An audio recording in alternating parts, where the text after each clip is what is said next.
Tartu saati täna esimene prügikohvik. Kogu see toit, mis täna menüüs on, oleks muidu prügikastis, aga ta ei ole ja inimesed saavad seda siin nautida. Hirmu ei ole, et issand jumal, et järsku on vana või midagi, et pärast on kõht lahti, kõhuprobleemid. Ausalt öeldes seal kõrvalruumis on inimene, kes käis restoranis söömas eile ja tal on probleem, nii et minul ei ole hirmu. Väga maitsev on, läätsesupp tomatiga tilli sai juurde panna, ülihea. No mida see tähendab prügikohvik, et kas me siis põhimõtteliselt sööme prügi siin? Põhimõtteliselt jah, kuigi tegelikult see toit ei ole prügisse jõudnud, et see toit on päästetud enne prügisse jõudmist. Toidu päästmine käib välja selle kohviku mõttes niimoodi, et kui oletame, et täna on 20. veebruar, õhtul ma lähen poodi, näiteks vaatan, et kollase kleepsuga mingi asi müügil, poole hinnaga, ostan selle, panen külmkappi. Et sügavkülmutades me peatame tegelikult selle toote riknemise, tal säilivad kõik omadused ja maitse ja tekstuur ja sellele mitte midagi, see ongi täpselt samamoodi on see toit ka siin valmistatud. Toidu päästmisega tegelevate organisatsioonide sõnul hävitavad Eesti toidupoed igal aastal umbes 22 tonni tarbimiskõlbulikke toiduaineid. Kliimaministeeriumi andmetel viskab Eesti inimene igal aastal prügikasti 26 kilo toitu.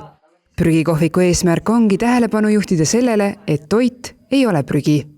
Toit, mis maha kantakse, et see ei ole tegelikult nagu prügi, et Eestis läheb see enamus kohtades lihtsalt prügikastid. Tartus on see asi natuke paremini korraldatud, et saab toitu päästa ja seda laiali jagada ja meie mõte ongi see, et näidata, et see toit on täitsa hea ja söödav.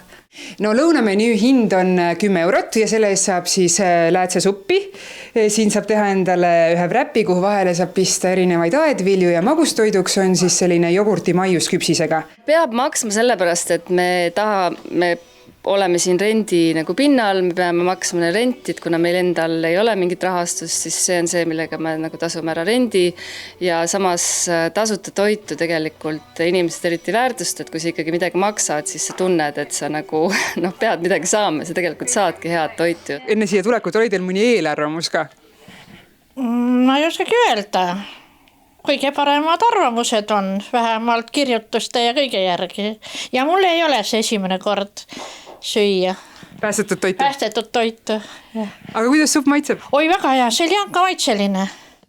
Prügikohviku eestvedaja Kirli toob välja, et näiteks ühes väiksemas Tartu toidupoes läheb iga päev prügikasti umbes 30–40 kilo toitu. See on toit, mille parim enne lõpeb sama päeva südaöösel. Kuid kuna Tartu vabatahtlikud toidupäästjad teevad väga head tööd, siis suudetakse suur osa sellest toidukraamist päästa. Nii jõuabki see toit kas toidujagamiskappidesse või jagatakse laiali hilisõhtustel avalikel toidujagamistel. Täna Karlovas Koidu keskuses avatud kohvik oli esialgu lahti vaid 1 päeva. Aga kas selline prügikohvik põhimõtteliselt võikski nagu hakata toimima igapäevaselt nagu?